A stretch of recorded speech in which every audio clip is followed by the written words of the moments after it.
3 Spider-Man franchises, 11 categories, 1 winner. Who will come out on top?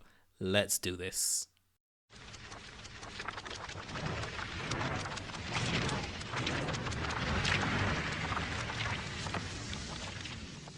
What is good, YouTube? Hopefully you're all having a good day. Now today we are going to settle the Spider-Man debate once and for all. It's been going on for many years now. Tobey, Andrew, Tom, who's better? What is the best Spider-Man movie? This is all going to be settled today. Now, let me put out a disclaimer before proceeding any further. I literally rewatched every Spider-Man movie over the past few days before recording this video, and my opinion was that the MCU Spider-Man was the superior franchise before rewatching all of these films again. But has my opinion remained the same after the rewatch? That's what we're going to find out at the end of the video. Now, here's how it will work. Each category will be ranked by either a top 3, a top 5, or a top 10, with the odd 1 or 2 exceptions. 3 points will be awarded to first places in each category, 2 points for second place, and 1 point for third place.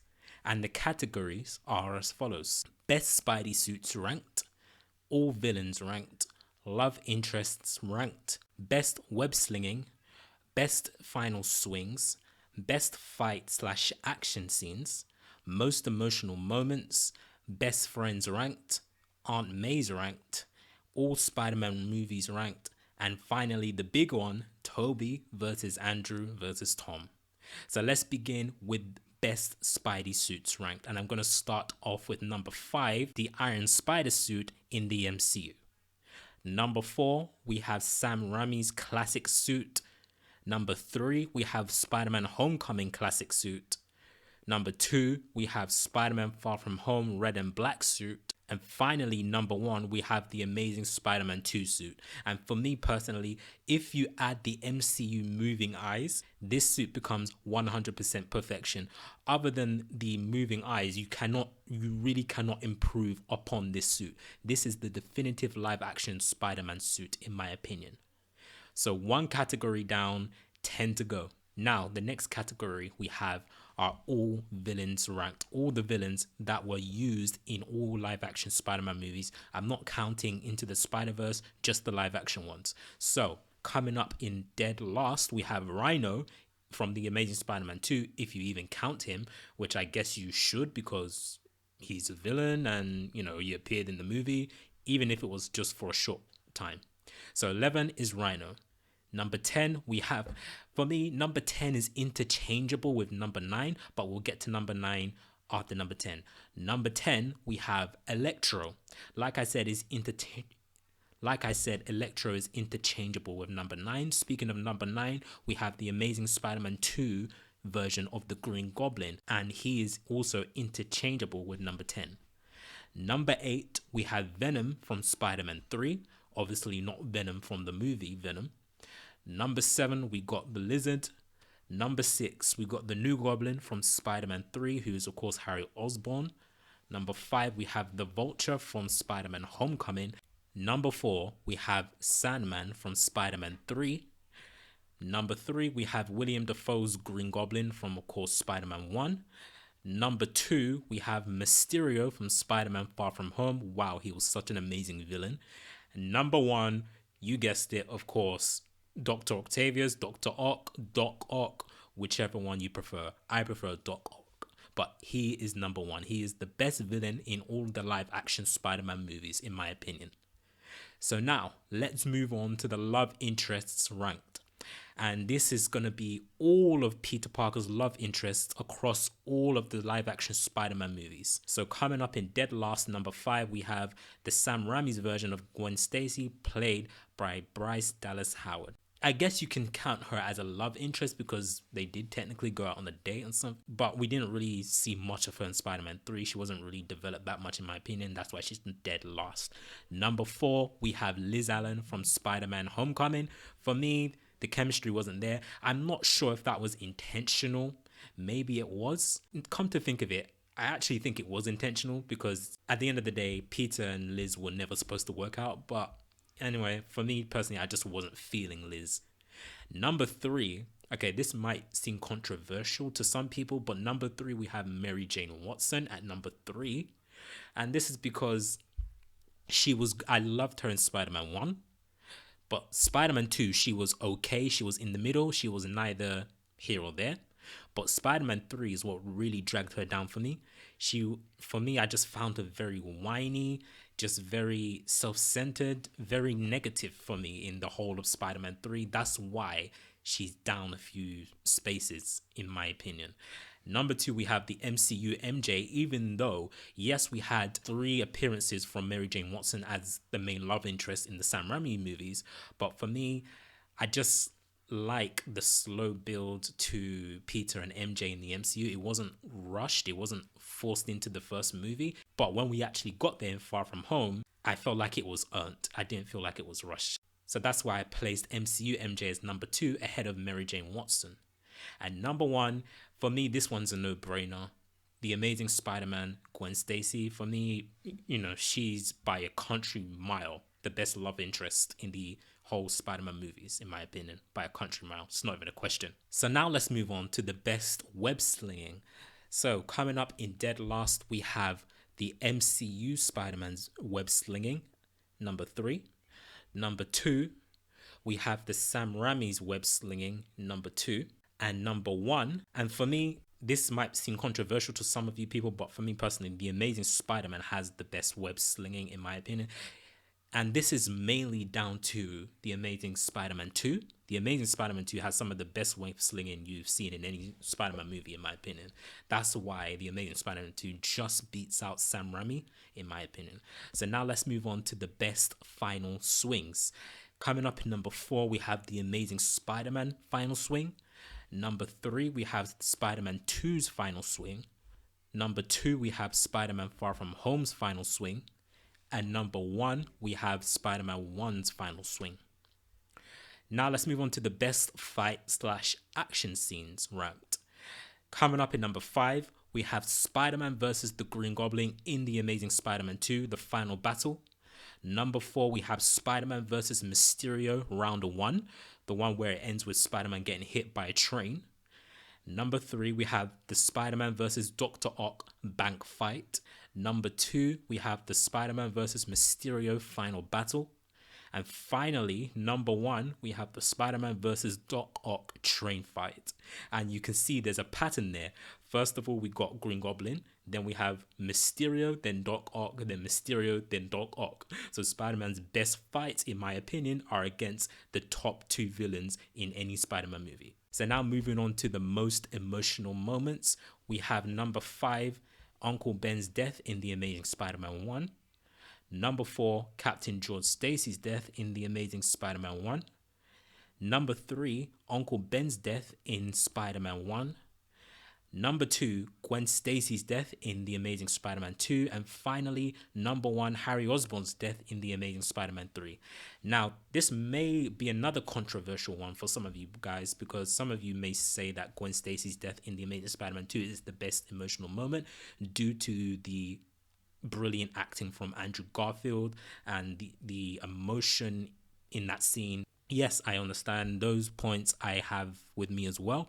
But for me, Harry Osborn's death in Spider-Man 3 just beats out Gwen Stacy's death in The Amazing Spider-Man 2, because I've always said this, by the way, Harry Osborn's death is one of the most emotional deaths in any superhero film, in my opinion. That's just my opinion. And this is only because we've seen their friendship develop over 3 movies. And then in Spider-Man 3, when they go head to head throughout some of the movie, and then conveniently he forgets and then remembers again, but that's not the point. Besides that, their friendship has developed over the course of 3 films, and then Harry sacrifices his life to save his best friend. For me, it's very touching and it's a very satisfying ending to the trilogy.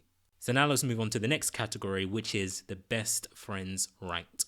So number 3, we have Harry Osborn from the Amazing Spider-Man franchise, or should I just say the Amazing Spider-Man 2, because he wasn't in Amazing Spider-Man 1 at all. Number 2, we had Ned Leeds from the MCU. Number 1, of course, Harry Osborn from the Sam Raimi franchise. Now moving on to the Aunt May's ranked. So coming up in number 3, we have the MCU Aunt May. Number 2, we have Sally Field's Aunt May from the Amazing Spider-Man franchise. And number 1, we have Sam Raimi's Aunt May.